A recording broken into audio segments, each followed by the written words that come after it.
안녕하세요. 부산부동산 선생입니다. 5월 31일 일일 브리핑 해보도록 하겠습니다. 서울 정고점 대비 95% 이런 뉴스 제목이 눈에 띕니다. 이거 아주 고가의 아파트들, 그런 데 일부 해당되는 내용이고요. 10억 초반대 이렇게 내려오면 한 20% 정도 빠지는 거래도 굉장히 많습니다. 또 10억 아래로 내려오면 25% 이상 빠지는 거래도 띄엄띄엄 눈에 띄고요. 이 와중에 부산 삼익비치 고점 대비 55.5%, 45% 하락. 24평형이거든요. 근래에는 작년 분위기 제일 안 좋았을 때는 요 아파트가 고점 대비 60%를 형성했죠. 그때보다 더 빠졌죠. 갈수록 분담금이 늘어나는 것만큼, 건축비가 늘어나는 것만큼 가격이 내려가야 되죠. 자, 부산 지역 마이너스 0.03, 지난주보다 낙폭이 줄어들었고요. 전세 상승폭도 같이 줄어들었고, 대구하고 막 크게 다르지 않다. 시장 분위기 크게 다르지 않다. 쿠팡알리 점점 이용객 수가 떨어지고 있습니다. 뭐 소비가 많이 줄어들고 이런 거 얘기 나오죠. 자동차 산업 관련해서도 생산 능력은 엄청 좋아졌다. 하지만 소비할 여력은 줄어들었다. 기왕에 소비하실 거면 이쪽 링크 이용해 주시면 감사하겠습니다. 매물 55,500개 전후라고 말씀드려야 될까요? 한 55,000개, 56,000개 여기로 왔다 갔다 하고 있고요. 전세 물량은 미세하게 빠지고 있고 월세 물량도 미세하게 빠지고 있는 상태. 전체 임대 물량은 연초 대비 한 15% 정도 감소했습니다. 매도 물량 몇 퍼센트 늘었나 한번 볼까요? 매도 물량은 5만 개에서 5만 5천 개 10% 정도 이렇게 늘어나 있네. 5천 개가 매도 물량은 5천 개가 늘었고 임대 물량은 3천 개가 줄었습니다. 임대 물량은 매도 물량은 10%가 늘어서 5천 개가 늘어났고 임대 물량은 15%가 줄어들어서 3천 개가 줄어들었다. 실거래량 82건. 자, 거래량 이렇게 치고 나가는 거래량. 지방은 정말 한계가 역력해 보입니다. 이 마중물이 지금 조금 들어와서 비싼 아파트 일부 조금 괜찮은 가격에 거래된다. 그리고 작년에 저점을 찍고 반등을 하다가 다시 반등의 폭을 조금 더 키우는 아파트들도 일부 보이기도 한다. 거기까지예요. 거기까지.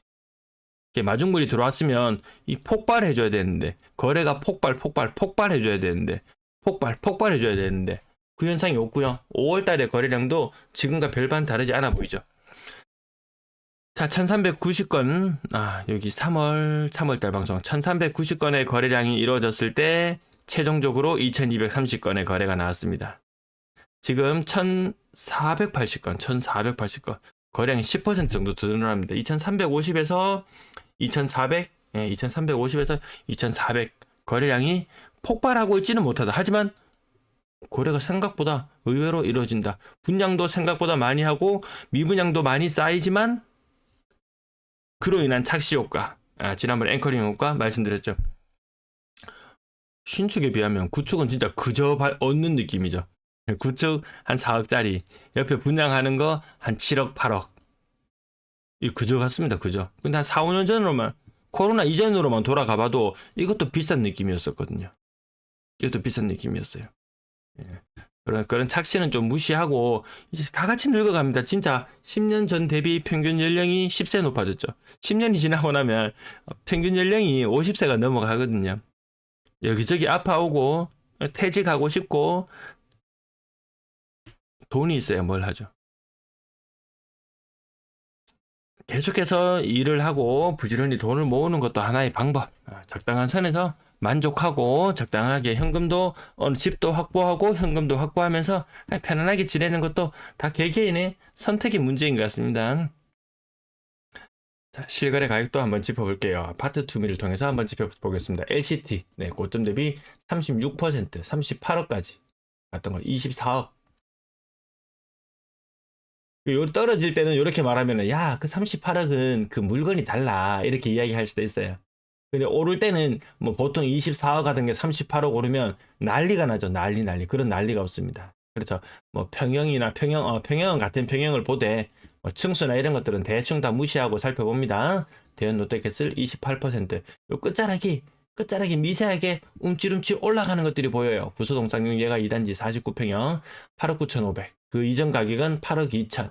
이렇게 끝자리가 살짝 움찔움찔. 자, 요런 것들을 보면서 난리법석을 떠는 그런 형국이지만 끝자리가 또 살짝 내려가는 것도 있고, 이 혼조세의 방향이 없는 시장. 예, 뭔가를 도매해 보려고 가격이 한 건씩 띄엄띄엄 높게 거래되는 것들도 있긴 하지만 방향성이 없습니다. 요 삼육비치 오늘 말씀드리는 요 부분, 예, 지난번에 확 떨어졌을 때보다 다시 반등을 살짝 했다가 더 많이 떨어져 버린 현상. 대다수의 재건축 아파트들은 이 비슷한 운명에 처해지지 않겠습니까? 뭐 남천동, 뭐 그 다음에 어디인가요? 사직, 예, 사직 그 두 군데가 뭐 이번에 의대 증원 관련해서 그 전국 단위 뉴스에 나오더라고요. 부산은 뭐 남천동 그리고 사직 요 두 군데 이야기가 나오는 것 같습니다. 학군이라고 불리우는 곳들. 자, 거기 가면은 또 치열한 경쟁 속에서 또 뭐 또 잘 되면 좋지만 잘 되는 사람은 정말 소수거든요. 예, 안 되는 사람이 더 많아요. 더 많아요. 그래서 제가 뭐 일부 비싼 많이 떨어진 아파트, 일부 뭐 많이 오른 아파트 이런 부분들 짚어드리곤 하면은 꼭 제 방송할 때마다 많이 떨어지는 거 이야기하는 날만 찾아와가지고 니네 맨날 하락만 이야기하나 이렇게 이야기하는데 오르는 거 있으면 이거 오르는 거 있으면 오르는 거 그대로 다 보여드리잖아요. 힐스테이트 남천 더 퍼스트 60 6천 신규 거래 2년차 23년 24년 1년 만에 23년차 아파트를 왜 지금 팔지? 자, 그 다음에 오래된 곳들.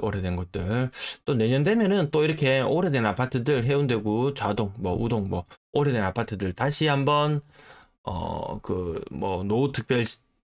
노신도시 특별법, 뭐, 그런 데에서 또 같이 엮여 들어가는 것도 또 나오겠죠. 예, 그렇게 자꾸 띄워줘야지 되지. 근데 오늘 환율이 뭐, 1380, 막 5원을 다시 넘어가기도 하고, 오락가락합니다. 국채금리가 다시 뭐 치솟아 오른다든지 불안정한 모습들이 여기저기 많이 보입니다. 아파트 시장에 돈 다 밀어놓고 평생 일할 수 있을 것 같나요? 다 그것도 쉽지 않습니다.